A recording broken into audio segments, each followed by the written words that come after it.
Well, hello everyone, and welcome back to Adrian's Digital Basement. On today's video, we have a midweek mail call. What you see piled on top of my pet here are some of the mail call packages I've received lately, so I'm going to open some of these up. Let's get right to it.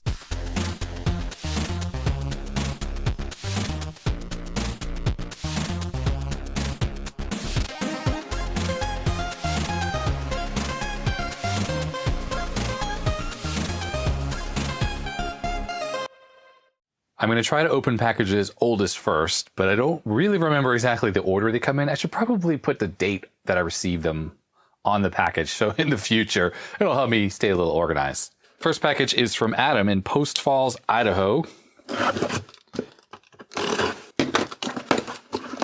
Oh, this is nice. Nothing crazy and complicated here.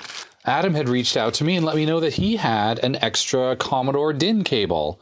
Now that I look at this, this has a DIN 5 input, and it has 4 RCA jacks. So I need to find the email from Adam to find out exactly what this cable is.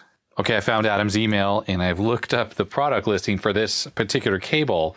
It was from Amazon, and it just says 5-pin male to 4 RCA phono plugs. So that's oddly generic and interesting, but I guess this will probably work on a Commodore 64 and a TI-99. I just have to make sure to never connect the one connection here that will probably have 12 volts or 9 volts on it that could destroy things. So let me plug this into a C64 and check out which cables I need to cut off. All right, look at what this is. It's the Field Found 64. Still looking good. It's funny, I can really tell which of these keys I replaced. They are definitely less yellow than the rest of the keys. I wonder if perhaps this machine has re-yellowed a little bit. If you haven't seen my video on the Field Found 64, I'll put a link in the description to that. It's definitely worth checking out. This machine was found in a field on a farm just after 20 years of being outside, covered in debris and garbage and plants and ants and everything else. So please excuse my messy writing, but what I've done is I used my multimeter to tone out the pins so I could find out on the Commodore 64 pinout which color goes to what. And what I figured out is yellow goes to composite, red is audio input on the C64, black is the audio out, and white is the Luma signal. All C64s, including the very first one, which only has a 5-pin DIN, has Luma on pin 1. So this cable will work to provide a Luma, a black and white image, on even those earliest 64s. But you must be careful because on the TI-99, at least in the US, pin 1 on the DIN is 12 volts. So what I have down as white on this connector, when you plug this into a TI-99, will be 12 volts. And if you plug that into one of your monitors, there's a good chance you're going to damage it. Okay, the retro tank is right here. The video input is the yellow jack. So I'm going to plug the yellow jack from the DIN cable into the retro tank. And then according to my chart, the black cable is the audio out, which is this right here. And this wire with the coupler is going to my single amplified speaker. So I'll connect that up. And let's power on this machine. Excellent, looks good. Let's go check out Donkey Kong Arcade. Glad to see the Field Found machine still working. Turn the speaker down a little bit, but there we go. It's working well. So theoretically, if we unplug the Luma signal, unplug the composite signal on my little cheat sheet here, the white cable on the C64, so this one is Luma. So we plug this in, we should have a mostly black and white picture. We do. You notice there's a little bit of color, and that's because some of the chroma signal is actually bleeding through into the Luma output on the C64. So even though this should be totally black and white, there's a little bit of color here. But if I unplug it from here, and I have an S-Video breakout cable here, and one of these two is the Luma, it's this one right here. Now we're getting a nice black and white picture, and if I exit out of this, yes, we have an extremely sharp, very clear Luma signal. So this would be perfect if you were going to be using your Commodore 64 on a monochrome monitor, like that Apple III monitor I just showed in my last video. The white cable plugged into that monitor would give an absolutely perfect, nice, clear picture. So I gotta say, this is actually a pretty good cable. Thanks for sending this in. One thing about this cable that's actually potentially useful is when we look at my little cheat sheet here, the red jack is actually the audio input that goes into the SID. This function is actually used by some devices to send sound into the Commodore 64, so then it gets mixed with the SID's own sound and output back to the outputs. Like say if you're using the RF modulator on a TV, you'll hear that sound input. It was used by some external speech synthesizer modules and other devices like that. But generally, it's not particularly used, and people do say that it can introduce some extra noise into the sound output. I don't know if that's true or not, but I have actually never tested it. So I'm probably just going to label this DIN cable, and I'll mark this red cable as audio input. So if I ever need to test it out, I can do that more easily. The normal pigtails that I use for video output on the 64 doesn't have a connection to the audio input pin. So yes, if you're looking for an inexpensive DIN cable to use with your TI-99 or your C64, and you don't need S-Video, this is a decent solution, and it's easily obtainable here in the US from Amazon. All right, next package is from Ed in Willard, Ohio. I never am good at opening up these USPS mail packages here. Here we go. There's always a lot of adhesive that they put on these boxes. Aha, note. It's from Ed. He says, Adrian, I bought this drive on eBay. Seller would not accept a return. You had posted a video on how to perform maintenance. Unfortunately, I do not have the time to do it. It is my hope you can fix it, use it as a spare, or resell to earn money for your channel. Awesome. Okay, let's take a look at what this is. Right, this is a Macintosh Apple floppy drive. So I wonder what the problem is. So looking at this mounting case here, this is the ones used on the classic machines, or at least the SEs. And then what's cool is some of the later ones had this little plastic sleeve.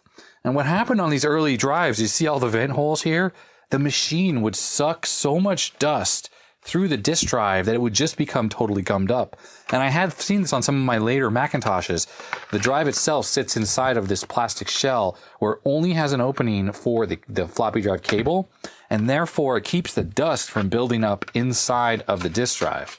So that's actually pretty cool. I will be installing this little shield in the floppy drive holder, probably for my SE30, which some of you may have noticed is sitting right here on my bench. And that's recently because I did a little bit of work on this.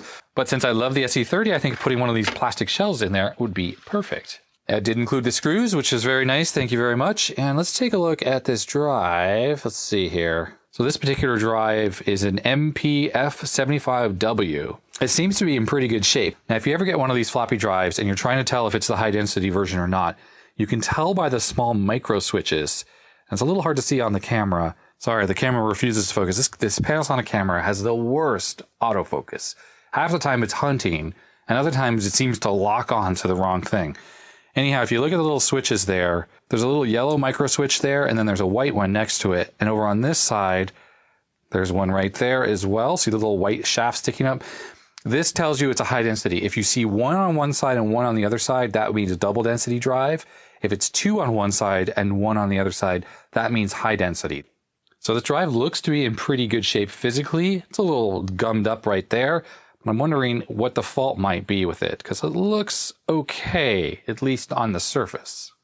So to test out the drive that Ed just sent me, I have the SE30 powered up. I have what looks like an Apple IIgs floppy drive connected to it. And it is an Apple IIgs floppy drive. But the difference with this drive is I actually have a super drive in here. And that's what Apple called the 1.44 megabyte Sony mechanisms that were in these later Macintoshes that allowed it to read high density floppy disks. That's what this mechanism is that Ed just sent me. The reason why I have the external disk drive is it's easier to take this apart and put this mechanism in it as opposed to taking apart my Mac SE30. This thing's all buttoned up and screwed together. I don't feel like taking it apart again. So let's just test this disk drive, make sure it actually works. Look, you have a floppy LED and you have an eject button that don't really work on the Macintosh because, of course, the eject is, well, maybe it does work actually. I push the eject button.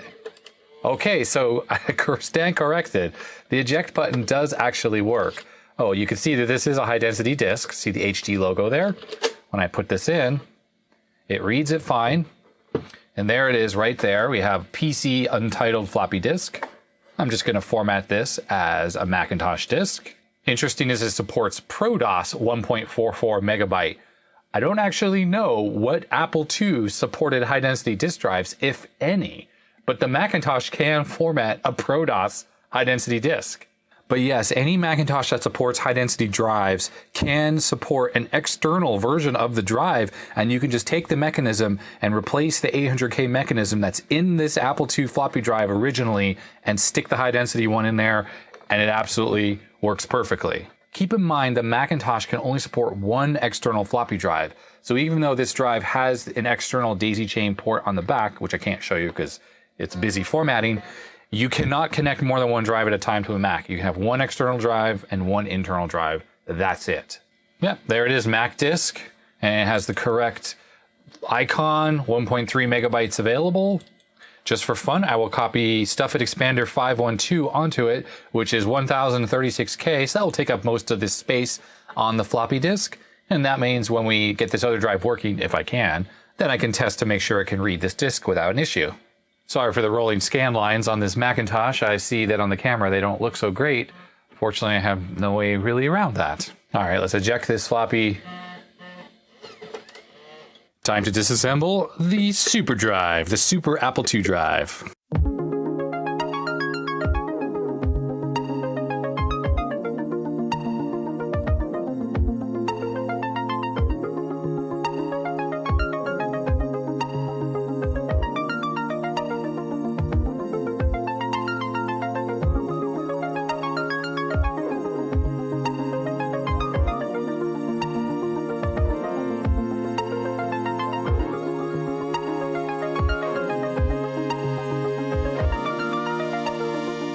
So all that work and all I really wanted to do is get down to this little circuit board that's attached to the floppy cable. The Apple disk drive, this one that's on the Apple II at least, is so over-engineered. There's metal shielding and all these layers you have to peel off. It's pretty unbelievable. This little circuit board here has the pass-through floppy drive connector for the Apple IIs, and on the bottom there's a Sony branded IC that sort of facilitates all of that along with a bunch of passive components. Now, this particular board actually has a fault, and this pass-through port does not work, at least on the Apple II GS, which supports that port. On the Macintosh, it really doesn't matter, which is why I took it and installed one of these high-density disk drives on it, because I knew I wouldn't be using that on the Apple II GS. I have other working floppy drives with those pass-through connectors. But now we have this board unplugged. I can plug this cable into this floppy drive, and we can find out what exactly is wrong with the disk drive that Ed sent. All right, let's power this up, see what happens. I didn't really even hear any activity on this disk drive. So first off, let's see what happens if I put a disk in here. Oh, the head moved, so that's a good sign. Let's eject this. So one thing I'm noticing right off the bat is the eject little bar here is quite bent up. We take my other disk drive that's good. This eject should be nice and vertical and perpendicular to the bottom of the drive. And on this one, that looks like it is a little worse for wear and bent up. So let's just correct that. We'll use some needle nose pliers and just simply bend it. Okay, there we go. Let's pop this high density disk back in here. See what happens. This drive could use a good cleaning. It's a bit gummed up. So there's the contents of this disk. Stuffit Expander 512 shows up. Let's open it. So it definitely appears to be working. So Ed, what exactly was the issue? Oh, you know what? We haven't tried the eject mechanism. Let's try that. I've been doing it manually. Now this mechanism seems very gummed up. So therefore the eject mechanism might just go and just come to a stop. So let's see what happens. Okay, so it didn't even attempt to do an eject. Basically, the computer tried to eject and nothing happened at all. And now it's just sort of spinning and says the disk can't be used because of a disk error. Let's eject it manually. Put this back in again. Now it just says disk error occurred. Okay, so something is wrong with this. All right, first thing I'm going to do is I'm going to take this eject motor off. There are two small Phillips screws that go into the plastic. They're black, there's one there, and there's one on the back here. When they haven't been taken out, they can be a little tight. You just have to make sure you don't strip them. Oops, I dropped the screw. And then this eject mechanism, you can lift it right out and unplug it from the drive. So there's the eject mechanism on its own. Let's find that screw. There it is. So of course these can get gummed up, the gears can strip in there, but it didn't even seem to try to eject at all. So I'm just going to connect this back up and we'll just leave it off to the side just like that. Power the machine back up. And we're just going to see if it even attempts to do anything. It could be that this entire mechanism is bad. I have seen that, but it also could be that the circuitry on the disk drive is bad as well that tries to run this motor, and that could be the problem. But I have another floppy drive to try that we can swap the mechanism over from, and then see if the mechanism is the problem or the drive is the problem. So it definitely is not reading floppy disks anymore. So that's interesting that it did work the first time, and it either ruined this disk, which is possible. Okay, so this is the eject mechanism. It should be trying to eject the disk, and it's not doing anything. So clearly, there's either a problem with the board on here or this mechanism. Let's swap this mechanism out, see what happens. All right, I looked at my parts and I found Mac floppy parts. So this was from, who knows, a drive that I had that got destroyed. This eject mechanism is, oh, I have a bunch of X's on here. It's missing the eject gear, but this will at least prove to see if this drive is attempting to eject, because what will happen is the little motor will spin. So we're just gonna plug this one in. Yep, and the motor's not even spinning. So I think the problem is more the main board on this thing. Oh no, look. It just did it. I'm gonna hold the microphone near here and you'll hear the motor spin. Listen. You hear that? It attempted to do an eject. So that tells me that this board is working fine.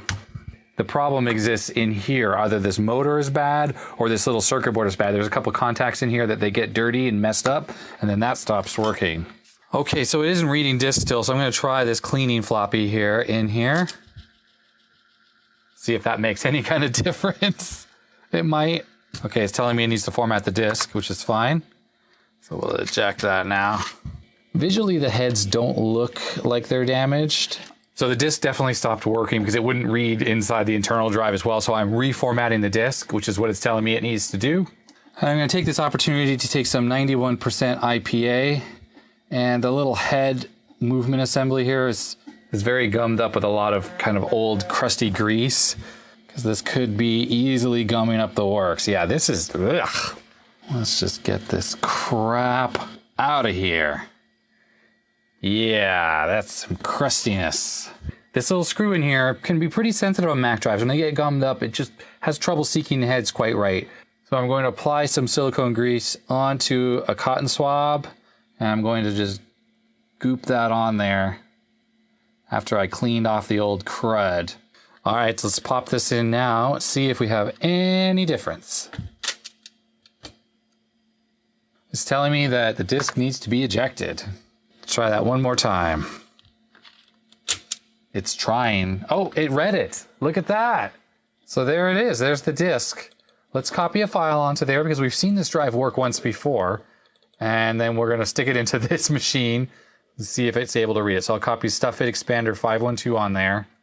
Still a lot of crud on this little jack screw here. Sometimes it helps just to use a pick to try to pick it off.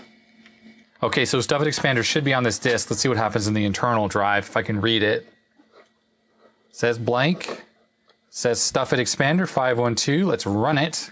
Definitely ran StuffIt Expander, no issues there. So we'll quit that and we'll eject this disk back out of the internal drive and try it in this external drive again. I pop this in here. And look, there it is. Blank. Let's run StuffIt Expander. And that was successful. StuffIt Expander is currently running without issue off that disk drive. So it definitely appears so far that the heads might have been dirty, that the jack screw was just gummed up with a lot of old grease that needed to be cleaned off and then re-lubricated with silicone grease. And in addition, this eject mechanism is definitely faulty. So let's take a look inside the gearbox, which is under this little metal cover. The way you remove this plate is there's a hole on this side, or you stick something like this pick in there and you push it in and then you tilt it and that moves that little prong off there. And then you just lift up on the plate like that with your finger. And things inside, they look fine. I don't see any shrapnel, so I'm going to pull this white gear off. And this brass cog here, where there's some corrosion, look at that on there. That's the motor itself. That's what's not spinning.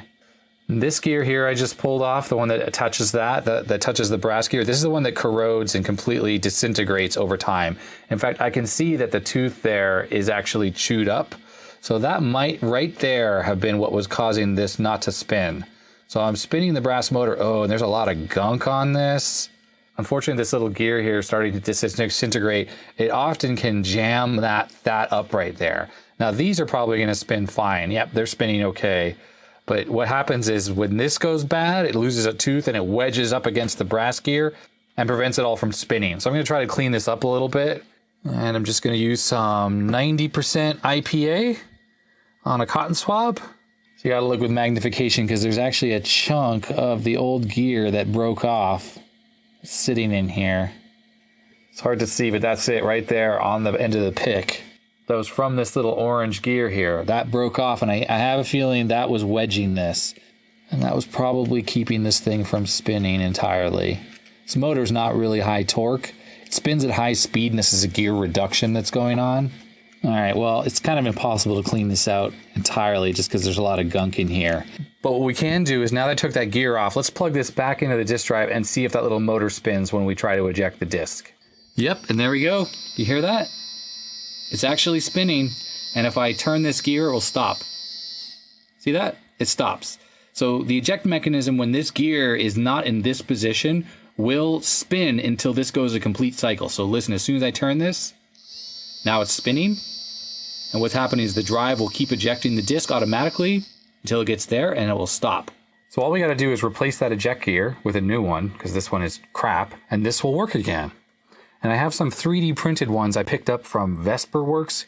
It's an eBay seller. I'll put a link in the description below. Inside this package here, there are 3 gears. Now, the discolored one, of course, is one of the old original ones. I kept that from a drive I replaced it on. But these 2 white ones here are the 3D printed gears. And they're pretty good approximations. They're not perfect because they certainly make a lot more noise. When you put them inside the disk drive, you'll hear the eject mechanism will sound a lot more scratchy sounding, but it does work. So this is better than nothing because your drive is completely broken without that eject gear. So what I find about these 3D printed gears is often the center hole there is a little too small to slide over the shaft that's right there, that's it where it's supposed to go. So I take a small drill bit and I just kind of stick it inside the hole, and it's not quite the right size drill bit. I just take off a little bit of the material like that. And that usually is all that's necessary. So we'll slide this over here and onto there. And yeah, I mean, it seems to fit. It's not that tight of a fit, but it does spin now. But it is spinning, as you see when I turn the brass gear. The gear is turning. What I like to do is take some silicone lubricant like this, drip right on the shaft there, right on the gear, right on the shaft of these other ones, of course. Just kind of put a little lubricant around inside this gearbox. And the final gear you have to put on is you have to make sure this is in the right position there. And then you flip this one upside down and slide that over there like that, and that engages, and now you won't be able to turn this. So in order to move this, you got to take that gear off. Drop of silicone lubricant there and there, just to get everything kind of lubricated up. And then the trick is not to operate this gearbox with the cover removed, because if you do that, the gears will fly out and won't be good. So we're just going to pop this cover down onto there like that. And now this theoretically should eject this disk drive. Okay, so you know what? I'm just going to go for broke. I'm going to reinstall this eject mechanism onto here without even testing it. Put these screws into here, and we'll insert the disk we know is working. It read it, which is a great sign. Let's throw this in the trash, and hopefully it ejects. Here we go. There it goes. It worked. Eject.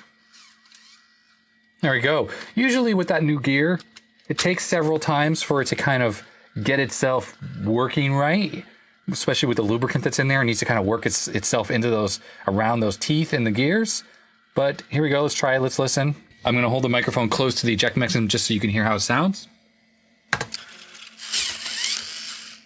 So just like normal, it's a little bit scratchy sounding, but it's definitely working, and that's a great sign. So I'm not totally done with this drive. The sliding mechanism seems a little bit gummed up, which is totally normal for a drive of this age. So I do need to fully disassemble it and clean off all the old grease and re-lubricate this metal mechanism, the part that the drive goes in and out of, and that'll make it eject much more smoothly than it even is right now.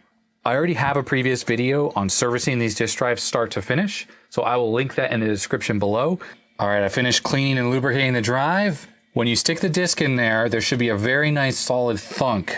Listen, like that. It should just clunk right in. The eject bar should come all the way forward. It shouldn't be kind of resting halfway. That is the way you know you've cleaned and lubricated the drive properly.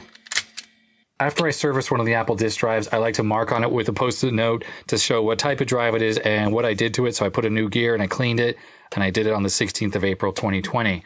I do that because I have a little pile of these disk drives, and some of them aren't cleaned and they are old and gummed up, and some are. So if I'm going to reach for a new one to say put into a machine like an SE30 here, I want to know that it's been serviced already. This drive has also been serviced, but for instance, if it hadn't, and next time I have this machine open, I would just stick this service disk drive in there. That way I know I'll get years of floppy drive operation without having to crack the machine open and service it again.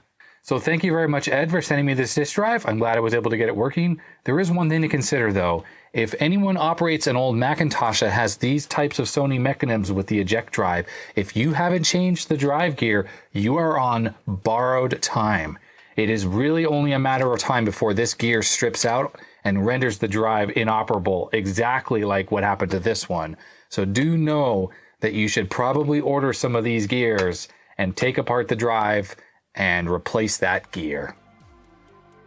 Well, that's going to be it for this midweek mail call. I still have 5 mail call packages left, so if you haven't seen yours opened up, don't worry, it'll be coming soon. If you like this video in this format, I'd appreciate a thumbs up. If you didn't, you know what to do, hit that thumbs down. Of course, subscribe for more videos and put your comments and your suggestions in the comment section below. I'd love to hear what you think of this video. All right, thanks very much. Stay healthy, stay safe, and we'll see you next time. Goodbye.